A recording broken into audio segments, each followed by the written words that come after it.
Bromers, balik lagi nih di Sabiga Podcast episode 22. Oke, Oke, sebelumnya perkenalkan nama gua Muhammad Eksa Haji Kusuma, biasa dipanggil Eca, dan temen gua. Nama gua Muhammad Isfal Fauzi, biasa dipanggil Ucup. Oke, di podcast kali ini kita tuh nggak berdua, Cup. Terus sama siapa nih, Cak, kira-kira? Lu penasaran gak sih? Penasaran banget. Kita tuh sama anggota aktif Himakom juga, angkatan 2019. Angkatan 2019. Betul banget. Sekarang dia tuh juga ada di staf bidang 3 di kajian strategis. Keren banget. Langsung aja kali ya kita kenalan. Langsung. Nggak Oke. usah pakai basa-basi ya kan? Nggak basa-basi. Langsung. Gue pengen tahu nih orangnya siapa. Panggil, Cup. Kita sambut. Muhammad Edward Dewantoro. Oke, kita sudah sama Mas Edward di samping kita, di tengah kita nih. Kasih tepuk tangan dulu. Keren. Udah datang. Hujan-hujan gede banget maksudnya, dari rumah ke sini. Gila, itu kan membuat hal mager cuy biasanya. Waduh. Enakan rebahan. Pagi-pagi nih. Bener. Pagi nih sekarang. Jam 7 pagi. Orang-orang tuh biasanya kalau di sekolah pada upacara. Sekarang kita podcast. Hujan-hujan. Kamis hari ini. Oh iya. Oh iya, Kamis lupa. Batikan harusnya. Oke, tapi kali ini kan kita PDH-an. Oke, tapi apa kabarnya sih nih Mas Edward? Soal kabar alhamdulillah baik. Gimana nih? Ucup sama Eca. Alhamdulillah baik juga. Dan apa sih lagi kesibukannya Mas Edward sekarang? Kesibukan akhir-akhir ini paling kuliah ya, karena emang di kampus ini kondisi udah offline. Iya. Nah, paling gimana caranya kita beradaptasi kembali. Betul. Dan kita juga nih 2020, ya kan? Kita kemarin baru first time offline, gua offline, lu enggak. Karena dibagi-bagi jadi 25. Oh, gitu. 25. Absen 1 sampai 25. Dan gua kebagian, dan lu akhirnya dia di warung doang. Dan emang sih suasananya enak banget itu offline pertama kali ya kan. Jadi online di warung gua. Parah. Tapi ngomong-ngomong offline nih, kita juga podcast kan, kita ketemu langsung gitu kan sekarang. Oke Cup, kali ini kita sama Mas Edward mau ngebahas apa sih Cup? Kita bakal ngebahas tentang keinginan Atau kebutuhan. Mana sih yang jadi prioritas lo? Oke, berbicara keinginan dan kebutuhan gitu. Kita bisa tukar-tukar pandangan ya maksudnya, dan pengalaman. Kalau dari Mas Edward dan Ucup gitu, apa sih keinginan dan kebutuhan itu menurut kalian? Dari siapa dulu nih? Coba lu yang tunjuk. Dari gua dulu. Boleh? Keinginan nih adalah ego sih menurut gua. Ego. Tapi kebutuhan tuh sesuatu yang bener-bener jadi prioritas buat kita gitu. Kayak apa ya? Misalnya lu lagi butuh motor. Cuman pengennya inginnya tuh Aerox. Tapi Aerox kan motor. Aerox motor, cuman itu kan keinginan. Cuman apapun motornya, walaupun nggak Aerox ya nggak apa-apa. Terima karena kebutuhan lu itu motornya. Kalau gue ya, boleh ngasih gue kalau keinginan itu kayak nafsu doang gitu. Ibaratnya nafsu yang lu ngelihat barang yang baru, brand dari keluaran baru gitu, yang lu pengen beli, ternyata itu bukan kebutuhan lu banget gitu. Nah, kalau kebutuhan apa yang lu butuhin pada saat itu, atau yang lu ya lagi lu butuhin banget ya pokoknya gitu. Kalau dari Mas Edward nih gimana? Sebenarnya sama sih ya, bicara keinginan sama kebutuhan tuh gak beda jauh ya. Berarti bicara tentang bagaimana kita menentukan pilihan kita. Betul. Menentukan pilihan kita berarti harus menentukan dulu nih mana yang menjadi skala prioritas kita. Nah, bagi gua sendiri bahwa bicara kebutuhan adalah bicara apa yang kita perlukan. Gitu. Lain hal dengan apa yang bicara tentang keinginan. Kalau keinginan benar kata Eca dan kata Ucup, bicara tentang bagaimana hawa nafsu kah, atau bahkan lebih banyak tentang apa yang kita inginkan. Itu sih kalau dari pandangan gua gitu. Betul banget. Lu tadi seperti itu, tapi lu kayak pernah gak sih lagi lu padahal butuhnya ini nih, tapi lu malah beli yang keluaran baru gitu, brand baru. Lu pernah gak Cup pengalaman? Pernah gua. Jadi tuh ego gua atau nafsu gua nih lebih tinggi dari rasa kebutuhan gua. Jadi gua lebih mengutamakan rasa keinginan dulu, padahal itu ya percuma gitu. Tapi jadinya sia-sia dong berarti. Sia-sia. Pernah juga Mas kayak gitu? Gue pernah sih kayak gitu. Akhirnya ya apa ya? Jadi gue cerita nih ya. Nah. Bahwa bicara keinginan itu bicara hal yang emang sebenarnya harus dihitungkan matang-matang gitu. Karena gue pernah waktu itu ke salah satu brand bicara tentang ada yang jual tas futsal gitu. Karena ngelihat harga diskonnya murah gitu atau tinggi gitu, jadi harganya murah. Akhirnya gue beli itu. Bener. Cuman pas saat sampai rumah gue lupa bahwa ya ternyata gue nggak doyan futsal, bre. Oh iya. Percuma juga gue. Percuma beli. Ya, nah akhirnya gue menyimpulkan bahwa pilihan itu harus ditentukan dengan berbagai skala prioritas, mana yang kita butuhkan dan mana yang kita inginkan gitu sih. Nanti di Itu sih keren. di sini nih. Apa tuh? Mas Edward. Yo, squad. Dua satu. Dua ya sekarang. Dua. Gimana sih kalau dari kalian nih semua cara ngebedainnya nih antara keinginan dan kebutuhan itu kayak gimana tuh? Dari gue dulu kali ya. Boleh. Kalau biasanya sih gue menentukan keinginan dan kebutuhan, gue melihat lagi sih apa yang menjadi jati diri gue sebenarnya itu. Karena terkadang kita juga terbuai sama hawa nafsu doang. Tuh. Karena bicara keinginan gak ada habisnya sebenarnya. Iya. Baik hari ini maupun yang akan datang. Tuh sama halnya dengan gue ingin banget gitu loh punya motor keren. Gue ingin banget punya motor yang memadai lah. Cuman pada akhirnya ketika emang bicara kebutuhan, toh yang penting gue bisa dari rumah ke kampus. Iya. Berarti tandanya apa? Benar kata Ucup, kita hanya membutuhkan sebuah kendaraan atau sebuah motor doang. Dan belum tentu ternyata kebutuhan kita harus mewah. Betul. Gitu sih kalau pandangan. Dan terkadang itu keinginan apa ya maksudnya? Keinginan lu nih misalnya contoh tadi motor ya, pengen punya motor yang emang mewah lah gitu, dan itu hanya untuk lifestyle aja gitu. Padahal lu nggak butuh banget untuk itu, dan sebenarnya apalagi ya di umur segini yang masih yang umur segini tuh kayaknya nggak perlu banget motor yang kayak gitu, karena kita juga kan ya kalian tahu dah Namanya mahasiswa ya. mahasiswa bro. Ngomongin soal Motor tadi kan tuh Yoms, motor kan dipakai bisa kemana aja ya, bisa ke kampus. yang pokoknya ke tempat yang lu inginin gitu. Benar. Kalau ke kampus nih, ngomongin soal kampus dulu deh nih. Ya Di kampus tuh ada organisasi kan. Benar. ada. Banyak. Dan ketika kita masuk kampus nih, kita jadi mahasiswa, masa kita mau kuliah pulang nggak ikut organisasi, sayang banget gak sih? Berarti ya kan harus banget masuk organisasi gitu. Sayang banget kalau nggak ikut masalahnya gitu. Nih, gue pengen nanya nih Mas Edward. Mas Edward nih waktu masuk organisasi itu lebih ngerasa ingin atau emang membutuhkan organisasi itu tersebut? Waduh, ini bicara berarti pengalaman pertama ya. Nah, pengalaman pertama. Ada cerita nih. Kalau gue sejujurnya awal mulanya gue mengetahui begitu banyak gitu loh bahwa di dalam kampus ada beberapa organisasi atau banyak bahkan ya, lebih dari 5 lah gitu. Lalu kalau bicara awal mulanya, gue sejujurnya bicara tentang kebutuhan. Karena pada dasarnya emang gue dulu ini nggak pernah berorganisasi. Lalu ketika emang gue masuk ke dunia kampus, kok kata gue melihat gue semakin tertinggal ya. Kok gue melihat dulu teman gue yang SMA setara sama gue tiba-tiba bisa menjadi wow ya gitu di kampus. Maka pada akhirnya gue menjadikan bahwa ternyata penting loh berorganisasi atau kita harus memprioritaskan berorganisasi itu sih sebenarnya gitu. Gue ikut organisasi awalnya ya emang ingin juga bareng sih, waktu itu kita juga bareng. Iya.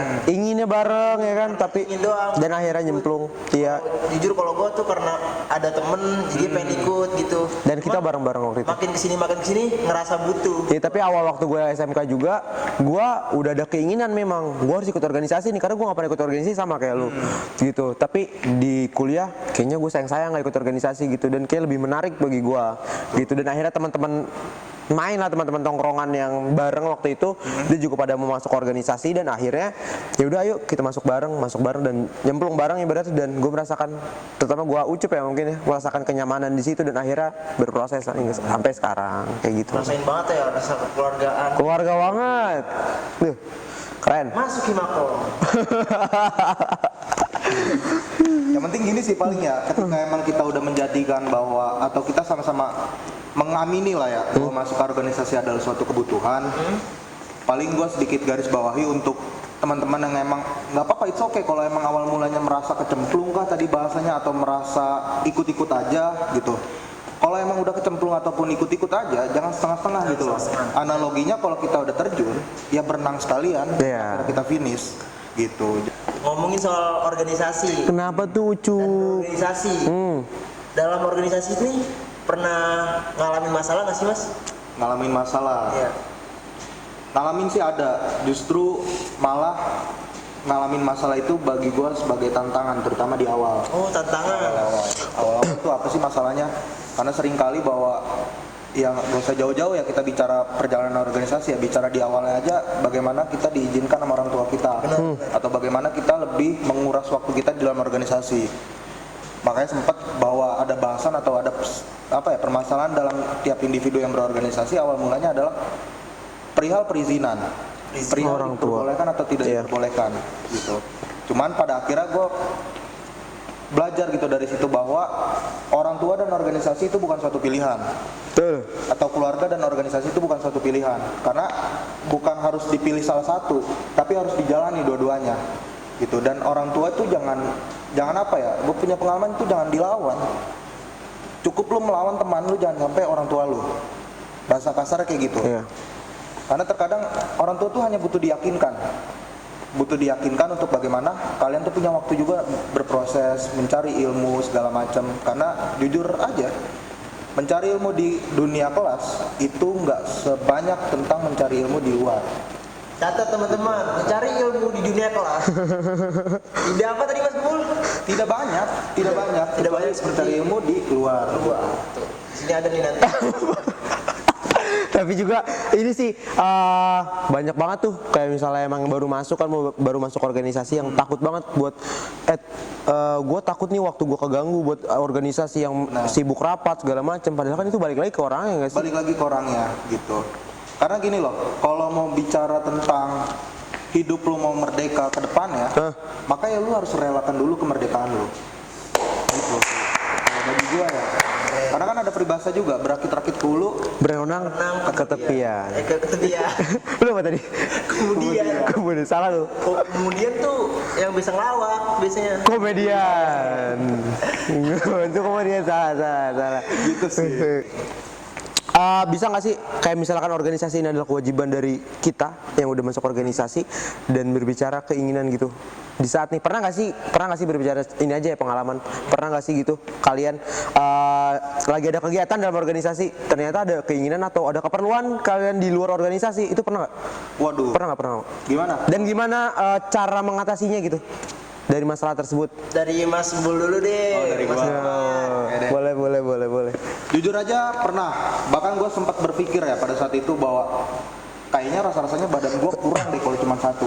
Gue pengen badan gue ini dibagi 5. Tuh 500 juta. Kita 5 ini adalah gimana badan gue ini ke teman SMA, Oh iya. badan gue ini ke teman SMP, ke teman rumah, teman kampus, bahkan ke pacar sekalipun. Gitu. Cuma kan rasa-rasanya hal itu nggak mungkin lah ya. Nggak mungkin. Hal itu nggak mungkin badan kita dibagi. Cuman bagaimana cara kita menyikapi ya tadi pertanyaan apa? Iya, menyikapi dan bagaimana caranya gitu untuk mengatasinya. Mengatasinya gitu. Paling balik lagi nih ke emang tadi topik di awal adalah keinginan dan kebutuhan. Paling ya kita lebih ke arah skala prioritas dulu. Mana nih yang sekiranya urgensi, mana yang sekiranya bicara tanggung jawab lebih dulu. Iya. Gitu. Baru pada akhirnya semua dijalani atau semua ada yang bisa dikesampingkan dulu apa enggak, mana yang lebih penting dulu apa enggak, kayak gitu. Jadi harus ada yang dikorbankan ya. Harus ada yang dikorbankan. Fungsinya kita harus bisa mengatur waktunya. Misalnya satu hari punya berapa kegiatan di organisasi dan di luar, ya kita harus bisa ngebagi itu tanpa mengecewakan satu sama lain gitu. Betul. Satu-satu gitu. Paham gak sih? Paham lah. Lu gimana? Pernah nggak? Gue pernah, cuman gue tuh masih belum bisa. Bisa apaan? Belum bisa membagi semua itu. Oh. Jadi harus ada yang gue korbankan. Berarti lu harusnya kalau misalnya sehari 2 kegiatan, lu hanya ikutin 1 kegiatan, lu fokusin ke 1 kegiatan. Jadi gue nggak bisa ngebaginya. Dan gue udah pernah nyoba kayak gitu, capek banget. Benar. Capek banget sumpah. Sampai gimana? Tidur gitu. Sampai kayak gitu. Ternyata jelek ya tidurnya. Kalau lagi ganteng. Ganteng. Kalau gantengnya gimana kalau tidur ganteng? Bisa diulang mulu. Loncat kemana? Jangan. Bahaya kalau disuruh. Loncat mulu. Nih, tadi kan kita udah ngomongin tentang organisasi ya, organisasi di kampus. Tuh. Masalah-masalahnya. Ya. Nah, sekarang kita bakal ngomongin tentang lingkungan Skupnya nih kok. aja ya. Sosial, Lingkungan oke. sosial. Menurut Mas Gembul nih, di lingkungan sosial itu kan banyak banget problematika kehidupan nih. Iya. Misalnya nih Mas Gembul punya duit 20.000. Terus Mas Gembul disuruh milih nih antara beli rokok sama beli makan. Kira-kira Mas Gembul lebih mengutamakan yang mana nih? Oke. Kalau Contoh ya. emang, apa ya? Pertanyaan-pertanyaan kayak gini nih pertanyaan-pertanyaan yang Menjebak bener. Menjebak, sumpah. Kalau gua bicara kepribadian gua ya, kalau emang tadi pertanyaannya gua punya 20.000 gitu. Dan suruh pilih antara makan atau ngerokok, bagi gua kenapa harus milih kalau bisa dua-duanya Nah. gitu. Karena ngerokok itu juga nggak harus satu bungkus toh. Oh iya. Karena ngerokok itu juga nggak harus setengah bungkus toh kan gitu. Kita bisa aja dengan meminimalisir ya. Iya, membagi-baginya. Kan hingga akhirnya juga dapat budget minum sama budget ngerokok. Karena pada dasarnya kalau kata orang-orang ngerokok habis makan gak enak kalau nggak Bener. ngerokok. Bener. Begitu juga kalau ngerokok dengan posisi kondisi perut yang Kosong. lapar, gitu kosong. Berarti kan yang ini bisa kita tarik ke hikmahnya kan, kalau tadi adalah cerita relate bahwa sesuatu hal itu juga bukan harus pilih itu antara salah satu, tapi sesuatu hal itu juga bisa dipilih semuanya berdasarkan mana yang lebih urgensinya, berdasarkan mana yang bisa kita ambil lebih dulunya, berdasarkan mana yang lebih kita prioritaskan kayak gitu, hingga pada akhirnya mana dulu nih yang bisa kita kesampingkan, mana dulu yang harus diutamakan, misalnya gitu. Tapi gue sepakat Sup kayak gitu. Karena gue suka sebel aja gitu sama pertanyaan-pertanyaan yang misalnya gini, Lu nyebelin. gitu apa bukan yang tadi gitu loh, karena kayak gitu sama aja kayak pertanyaan gini nih, Gimana? lu lebih milih pacar apa orang tua, lu lebih milih pacar atau ibu? Nah, salah tuh. Susah. Bagi gua Nggak bisa itu kan juga. pilihan. Bener, nggak bisa. Karena ya kalau lu bisa jalanin dua-duanya kenapa enggak, kayak gitu bagi gua. Itu bukan pilihan teman-teman. Kan ada nih Bruno. Tapi sepakat dah aku kalau misalnya kayak 20.000 bisa dapat makan, bisa dapat minum, bisa dapat rokok sebatang juga. Coba kalau lu makan nggak minum kayak gimana? Kalau gue ya, Jadi ular. ada duit 20.000. Oh lu nggak mau nih? Gue beli rokok sebungkus. Kan gue masih makan sama dikasih orang tua gue. Ya kan? Jadi makannya di rumah. Ya coba kalau misalnya lagi di luar duit itu cuma 20.000 nih. 20.000. Keadaan lu itu di luar jauh banget dari rumah. Baghdad. Jauh banget nih. Jauh banget. Jauh banget ya. Jauh banget. Ya pasti jawaban dari Mas Gembul bisa jadi jawaban gue juga kayak gitu. Karena emang kalau seorang perokok nih habis makan nggak ngerokok tuh sumpah kayak habis nyeruput kopi terus gak ada bunyi. Nggak ada, jadi kurang enak gitu. Kurang ambil ya. Iya bener berarti bagus tuh kayak gitu. Gitu. Nah, maksudnya gini loh, bahwa bicara yang tadi ya, bicara ngerokok atau makan, itu bukan bicara tentang bagaimana kita persuasif orang agar ngerokok atau agar mengutamakan makan, bukan itu sebenarnya yang bisa kita ambil kesimpulannya ya.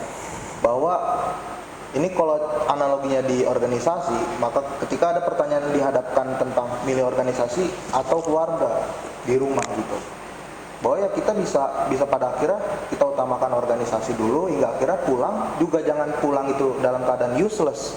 Iya. Atau maaf ya bahasa kasarnya nggak guna gitu loh di rumah, cuman lu tidur karena lu udah capek di kampus. Maka apa kontribusi lu di rumah? Sebenarnya kan itu yang ditanyakan sama orang tua. Jangan lu rela mati-matian ke organisasi yang pada akhirnya lu meninggalkan keluarga lu. Betul. Maksudnya membiarkan keluarga lu, orang tua lu, adik lu. Bahwa kalau lu bisa intens dan bisa masuk di organisasi, maka begitu juga dong dilakukan di dalam keluarga. Seimbang. Gitu. Sama halnya dengan analogi tadi yang rokok sama makan gitu maksudnya.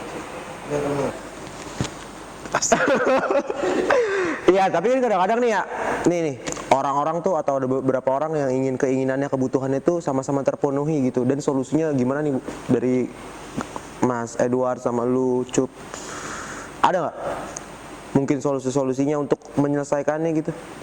Keinginan dan kebutuhan yang emang pada dasarnya sama gitu maksudnya, atau harus dipenuhi semuanya. Pernah sih gua pada saat itu melakukan hal yang kayak gitu ya, cuman pada dasarnya bagi gua tetap ada bedanya gitu, atau ada perbedaannya terhadap keinginan dan kebutuhan. Salah satunya misalnya gue pengen deh kali-kali keinginan gue adalah makan di resto yang mewah misalnya gitu. Hingga pada akhirnya kalau lu mau menjadikan itu kebutuhan, ya sok monggo gitu. Atas dasar misalnya kita mau self reward kepada diri kita. Tuh. Begitu juga yang padahal keinginan kita mau makan di restoran mahal, ya kebutuhan kita hanya sekedar ya kita harus makan. Harus makan. Itu perbedaannya sebenarnya. Intinya ya kita harus makan. Mau makanannya apapun, yang penting perut kita keisi. So, intinya sama-sama makan. Sama-sama makan gitu. Cuman kalau pada akhirnya keinginan ini mau dijadikan kebutuhan, Pak, hari itu juga ya silahkan aja. Cuman jangan jadikan bahwa itu menjadi suatu acuan. Karena kita nggak boleh gitu loh memaksakan diri kita, memaksakan suatu hal yang sebenarnya berat dilakukan gitu, atau sulit dilakukan. Itu sih kalau dari gua. Bener banget sih, gue sepakat nih sama Mas Edward atau Mas Embu. Pas Bu. Sepakat banget gue. Jadi keinginan kebutuhan yang memang pasti semua orang ingin terpenuhi gitu ya. Enggak cuman ya udah ini dulu. Ya tergantung sih dari diri sendiri, dan emang lu misalnya kayak lu butuh barang, ya lu lagi punya uang berapa gitu sih. Betul. Jadi nggak perlu dipaksain ya nggak sih? Betul banget. Kan juga pakai kemampuan juga ya. Apa tuh? Kemampuan. Iya, kemampuan apa? Kemampuan nyari uang gitu kan. Kalau kayak gitu kan mengeluarkan uang kan. Nah, iya Iya, harus gitu. kita jadiin tolak ukur juga. Betul. Sama penghasilan kita. Tuh. Sama halnya kayak tadi pembahasan kita di awal tuh, bicara tentang keinginan dan kebutuhan adalah bicara tentang skala prioritas. Prioritas. Bahwa bagaimana sih menentukan skala prioritas? Yaitu dengan menganalisa diri kita sendiri. Bagaimana diri kita siap atau enggak, finansialnya siap atau enggak, waktunya siap atau enggak. Sebenarnya itu sih kalau emang bicara tentang mana nih lebih urgensinya tentang keinginan dan kebutuhan, kayak gitu-gitu sih. Tentang analisa itu. Karena pada dasarnya bagi gue ya, sorry gue potong, bahwa yang bisa menentukan ini adalah keinginan atau kebutuhan bagi kita sendiri, yaitu diri kita sendiri. Catat, itu sih. teman-teman. Buat apa lu punya buku kalau nggak bisa nyatet ya kan ya? Ada di sini. Kalau nggak di screenshot aja. Itu. Cara ada di sini tulisannya. Oke, mungkin Oke, jadi segitu aja podcast kali ini di episode 22 yang membahas apa sih, Job? Tentang keinginan Atau kebutuhan. Mana sih yang jadi prioritas lo? Jangan lupakan dengarkan dan nonton kan. kami Sabiga Podcast di Spotify dan di YouTube. Himakom Fisik UMJ. Nah itu. Harus ada itunya, Cok. Gue pengen satu tuh tadi tuh. Jangan. Biru. Jangan. Keluarga. Ini baru. Oh gitu. Tapi jangan lupa pokoknya tetap dengarkan dan pantengin terus episode-episode selanjutnya dari Sabiga Podcast. Ada yang ada di YouTube dan ada di Spotify, teman-teman semuanya. Kalau nggak dengerin bukan keluarga. Nah itu dia. Bukan satu. Bukan biru. Bukan biru. Bukan keluarga. Oke, terima kasih. E-commerce. Bye bye. See you. Bikin.